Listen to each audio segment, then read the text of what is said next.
Ciao amici, oggi vi parlo della Nikon FD, la Nikon digitale con la baionetta F, quella per intenderci che può montare anche gli obiettivi pre-AI e addirittura quelli PQ, certo, perché ha un sistema che poi vi racconterò. Mi è sembrato di fare un tuffo nel passato, di tornare quasi ad una dimensione fotografica tipo, avete presente lo slow food? Oppure le serate di lento fumo a chi fa durare più la pipa? Cioè la meditazione più che l'istinto fotografico. Questa è una macchina fotografica da slow shot, da leccarsi i baffi però.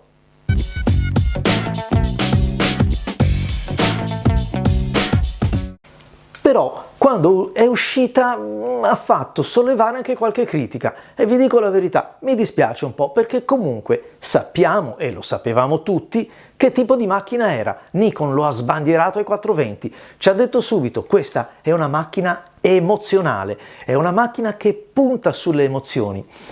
Forse mi viene da dire oggi, alla luce di 10 e passa anni dalla sua uscita, perché è uscita nel 2013, che forse quelle emozioni potevano dare un pochettino più di spazio alla tecnologia, ma appena, perché vi confesso che non mi è dispiaciuto usarla, anzi è proprio bello prenderla e ce l'avevo anche, sapete, sullo scaffale assieme ad altre macchine più moderne, anche migliori dal punto di vista tecnico. Alla fine però andavo a prendere quella, cioè questa, perché è fatta bene e soprattutto mi fa sentire quel gusto di inquadrare, ponderare un attimo e clic, parte lo scatto e poi che razza di clic. Sentiamo qua, ve lo faccio sentire qua. È proprio quello di una reflex. Cosa aveva fatto storcere il naso a tanti nikonisti? Il fatto che a quel tempo, nel 2013, c'era più tecnologia disponibile. Io credo che una camera come questa non la si comprasse neanche nel 2013 per la raffica o per fare la caccia fotografica. E poi ci picchia, non ci sono i video, non posso fare le clip.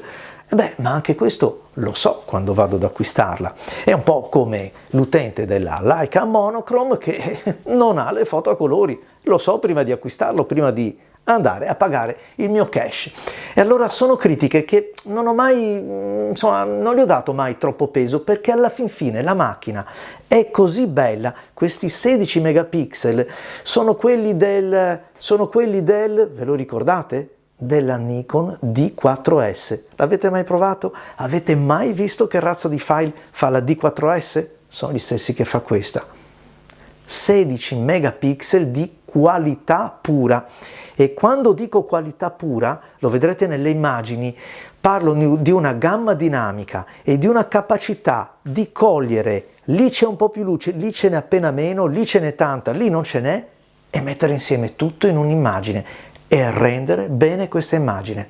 Allora ecco perché le critiche, se sono fondate, mi sta bene, lo so anch'io quando acquistai la Canon 5DS, una macchina nuda e pura per il fotografo, comparto video e chi se ne importa. Voglio il comparto video, so dove orientarmi. Le mirrorless oggigiorno effettivamente sono tutte delle ibride ancora più indirizzate verso l'immagine in movimento che quella statica. E vabbè, questo è il nostro mondo, per fortuna, e ben vengano le mirrorless. Ma per chi ha voglia di misurarsi con qualcosa di un pochettino più arcaico, eccola qua. Questo è veramente lo slow shot ed è veramente bello godersi lo scatto. E allora lasciatemi ringraziare Luca e Gabriele di RCE Foto Livorno che mi hanno dato questa camera da testare per parlarne un po', perché è una camera da palati fini, lo ripeto, proprio per chi cerca la qualità nell'immagine fotografica. E poi non crediate che con 16 megapixel non si possano stampare dei 40x50, dei 40x60, visto che è un formato 2/3. Si stampano benissimo perché partiamo da una base di assoluta qualità. Già, a partire dal corpo che è in lega di magnesio. C'è un sensore full frame CMOS da 16 megapixel. Detta così, insomma, qualcuno potrebbe pensare, potevano fare meglio in Nikon. Già, ho dimenticato di dirvi che il sensore è quello della Nikon D4. E infatti secondo me è posso dire il primo criterio per il quale io comprerei una fotocamera come questa, una vera delizia. E poi c'è un sistema autofocus a 39 punti di messa a fuoco, 9 punti sono a croce e comunque pur non essendo una fotocamera votata alla caccia fotografica, regge anche l'autofocus con ottiche con il diaframma f8. Una buona gamma ISO da 100 a 12008, insomma fa parte un po' del suo taglio. Quello che diciamo è forse un pochettino rimasto indietro è il display, un 640x480 che resta fisso. E grazie a questa levetta, eccola qua, che è possibile, messa così, montare gli obiettivi non AI. Veramente una chicca, l'unica camera che può permettersi questo. Ma ricordatevi di riarmarlo quando avete usato obiettivi non AI, perché altrimenti non potete fotografare, la camera resta immobile e non scatta. Nikon ha voluto fare una operazione vintage, puntare sulle sensazioni, però poi la vita a bordo di questa camera magnifica, bella la forma, belle queste ghiere, mi ricordano proprio quelle delle fotocamere di una volta, ma sono davvero tante, ci allontanano un pochettino talvolta dall'immediatezza. E allora potrebbe essere quasi un autogol, soprattutto poi parlando di questa. Ma è possibile che mi fai una ghiera verticale qua? Che mi sono anche triturato un dito per cercare di muoverla, e quella posteriore che comunque è possibile, un po' come tutte le altre, customizzarla e quindi spostare qui i comandi. Già, perché a proposito di comandi, i nikonisti troveranno tutto al loro posto, ma davvero tutto. Un display che è fisso, è fermo là, non è basculabile, non è orientabile, il nostro joystick, quello solito, un po' tutti i comandi dove sono per richiamare il menu, per ingrandire le foto, e possiamo farlo. No, non possiamo farlo così perché non è touch. Già, ma chi ha avuto le fotocamere meccaniche e vuole ritrovare quel gusto, vuole proprio allontanarsi il più possibile da una tecnologia che però, vi confesso ancora una volta, a volte invece ben venga, perché qui dobbiamo, per esempio, premere, alzare per muovere la ghiera della modalità, premere qui per quella dei tempi, premere qui per la sovra-sottoesposizione, che peraltro è molto comoda, premere qui per variare l'ISO. Mi servono spesso due dita o una combinazione un po' da giocoliere. Forse era meglio poter avere dei comandi più diretti su una fotocamera bella, bellissima, come questa. Il mirino è un bel mirino, ingrandisce a 0,7, bello, si vede quel che c'è da vedersi e non è una mirrorless, è un mirino ottico, coniugato però con, insomma, questa è il vero ponte fra i due mondi, non è la ZF. La ZF è una fotocamera che a me piace moltissimo, mi ha colpito molto il suo sensore, la sua qualità, la maneggevolezza. Ecco, la ZF è proprio la via di mezzo dove è possibile disporre anche di un po' di tecnologia digitale, di comandi touch, di tutte quelle diavolerie alle quali ormai inevitabilmente siamo abituati.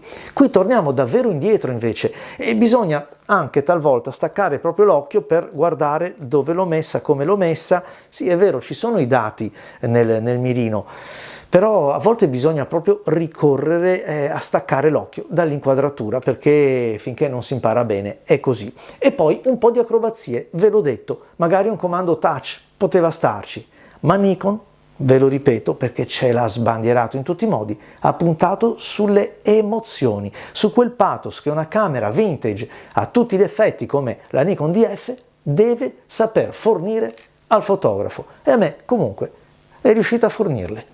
Un'operazione non solo vintage ed emozionale, ma quella, come vi ho detto, per poter montare un po' tutte le ottiche prodotte da questo brand, ad esempio il mio carissimo 180 mm 2.8 ED, ma anche le ottiche pre-AI, quelle non AI. Guardate che è una cosa mica semplice poter montare l'intero parco ottiche.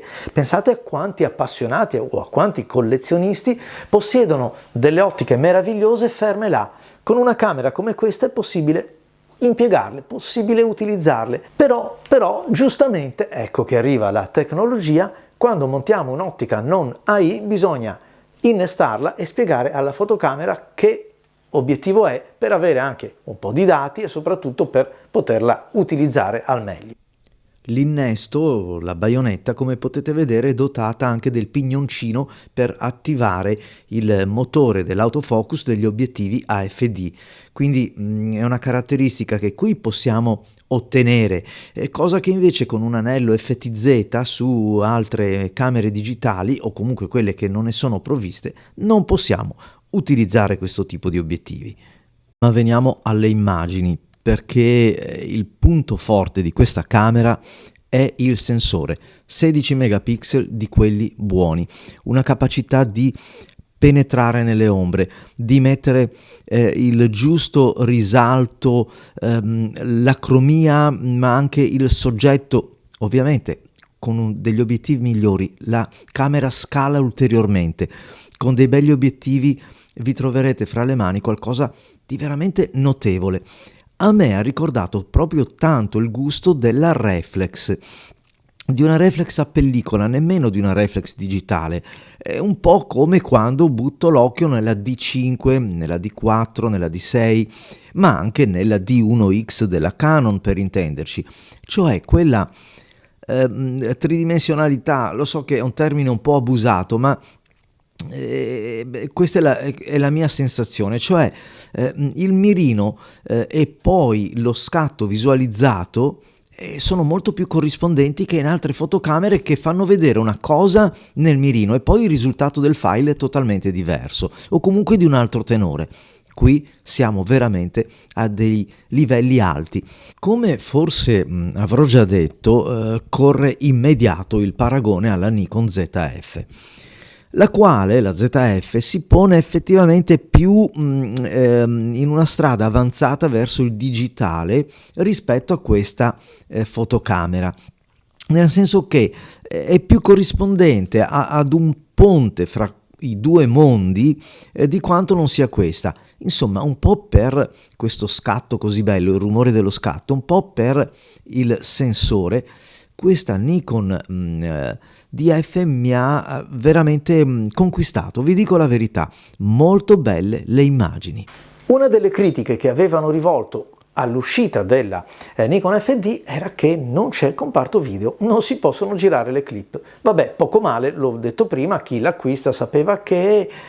Eppure sapete che più di qualche volta, montando questi obiettivi così meravigliosi, avrei anche avuto il piacere magari di girare qualche clip, di metterli alla prova su questo sensore. Allora, vado a cercare focus stacking, no, non c'è, pixel shift, non c'è, non è touch, stabilizzazione in camera, non c'è, ma allora perché me la sono comprata? Già, ma allora perché me la sono comprata? Per tutto quello che vi ho raccontato fino adesso, per le immagini che avete visto, per questo sensore che è veramente notevole, un bellissimo sensore. Non ci sono altre parole. Per la possibilità di montare anche gli obiettivi, quelli vecchi, e quindi chi ha delle ottiche anche vecchie, su questa camera ritroverà davvero la possibilità per metterle di nuovo sul campo e godersele nella veste digitale, pur fotografando con un mirino e con una fotocamera che è per tutto e per tutto, una camera analogica. Vabbè amici, basta, vi ho raccontato un po' tutto quanto, io qualche scatto ancora me lo farò, visto che insomma resterà con me ancora qualche giorno. A voi tutti amici, grazie e alla prossima!